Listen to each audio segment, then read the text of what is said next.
Now, guys, it's important to that we write our goals down or that we write our to-dos down so that we don't lose sight of the goals that we want to achieve and the targets we want to hit. So there are multiple ways how to do it. In one way, how I used to do is I wrote out my targets or my objectives, my goals down in one day, and I tried to achieve them naturally. However, I didn't find this too practical because I always ended up working more on a particular subject than than I initially anticipated.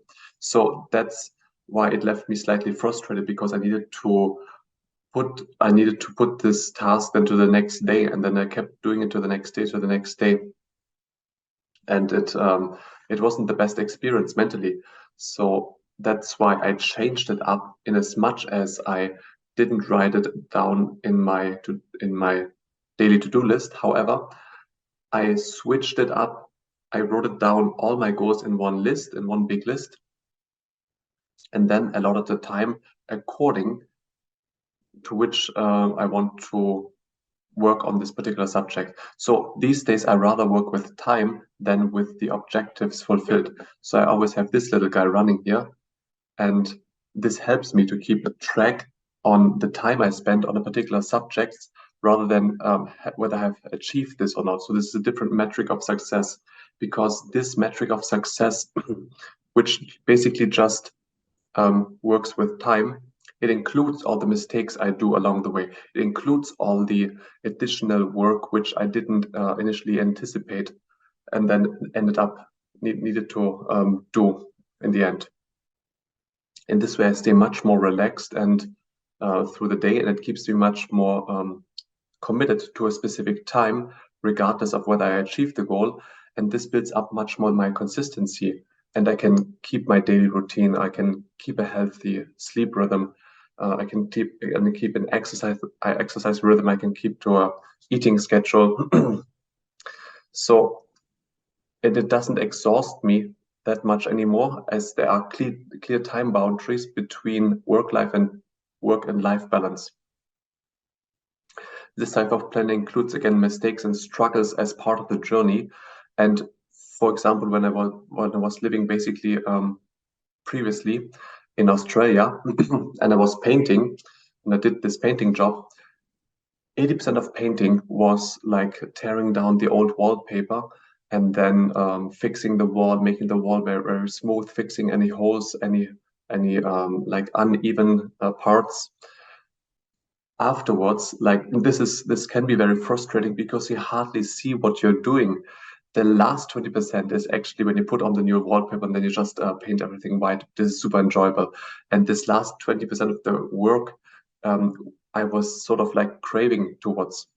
However, in this way, also in my studies, I'm always like sort of like craving towards the end of my goal, which I want to achieve, which is of course good. I mean, to have clear goals and to regularly achieve these goals. However, I can stay much more in the moment and appreciate the journey as like part of the whole game.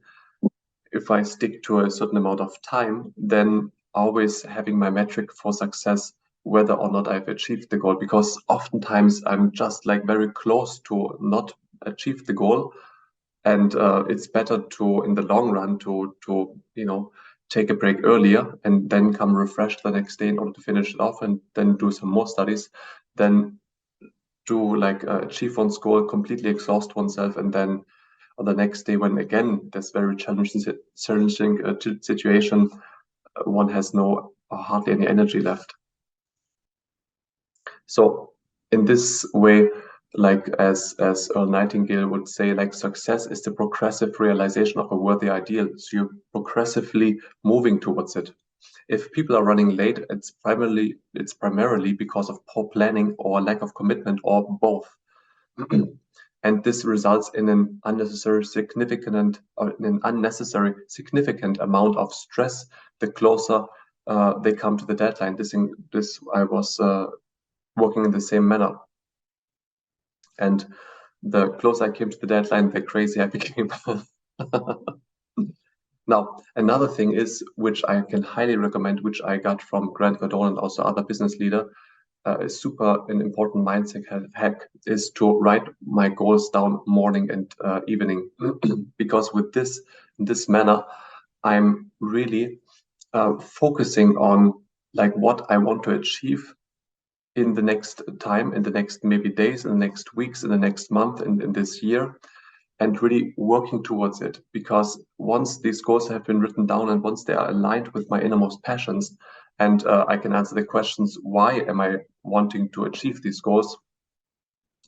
Writing them down morning and evening is such a game changer, because previously some of these goals, or maybe many of these goals, were just too uncomfortable because they were outside my comfort zone. Like, for example, like shooting videos.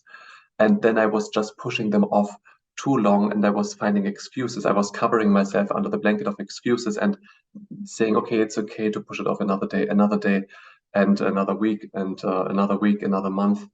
And I was getting used to the fact that I push off my most important goals, and just feels terrible. It really left me frustrating. So once I kept writing them down morning and evening, and I was slacking off a bit, after like a few days, not more than a few days, it just became too painful not to follow suit and achieve them, because I was getting reminded of my lack of commitment morning and evening. So I just ask you, who would win this game? A person who writes his or her goals down once or twice a year, maybe at the beginning of the year, and maybe like in the middle of the year, or like a person who regularly writes down the goals, like really a person who is maybe is more intelligent, a person who's like has better connections than me, like a person who is like younger than me, a person who has maybe more energy than me, I don't know, a person who is perhaps better looking than me, or the person who writes down the goals 700 times a year, twice a day. So who wins this game? You tell me. So with this type of commitment, you really hone in, like you keep razor sharp focus at all times, and very naturally, because it's almost impossible not to keep focus. I can highly recommend these two things: working with time, and another one, writing the goals down morning and evening in order to keep razor sharp focused. And if you have any questions and comments about this, then drop this down below. And if you have any any questions whatsoever, just drop them down below. Essentially, it comes down to I might add this one more footnote. It comes down to this very nice shloka, like Anantapadam Kila Shapta Shastram Svalpam Tata Yor Bhavashavigna Saram Tato Grahyama Pasya Palgu Hansai Rakshirami Bambumatyat. So Anantapadam Kila Shapta Shastram. So the grammatical knowledge, or basically the knowledge, is endless.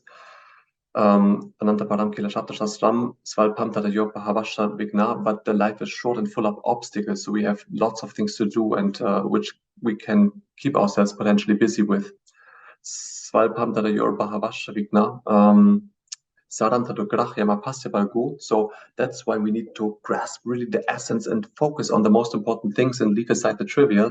Just like the Hamsa, the mythological bird who has this incredible, who is said to have this incredible distinguishing capacity of being able to separate the milk from the water, being able to separate the milk from the water when it is mixed, being able to have this discriminatory faculty to separate the unimportant from the important. And this is what we got to do. Write the goals down, prioritize, stick to your routine, work with time as a metric for success, and you will see the results which you will have in your life in a very short time. Again, if you have any questions and comments, drop them down below. And if you found this video helpful, then smash the like button. If you didn't, rest assured, they got a button for this too. In either case, hit the subscribe button with the notification bell so that you never miss a video when I put one out. All right, guys, catch you at the top.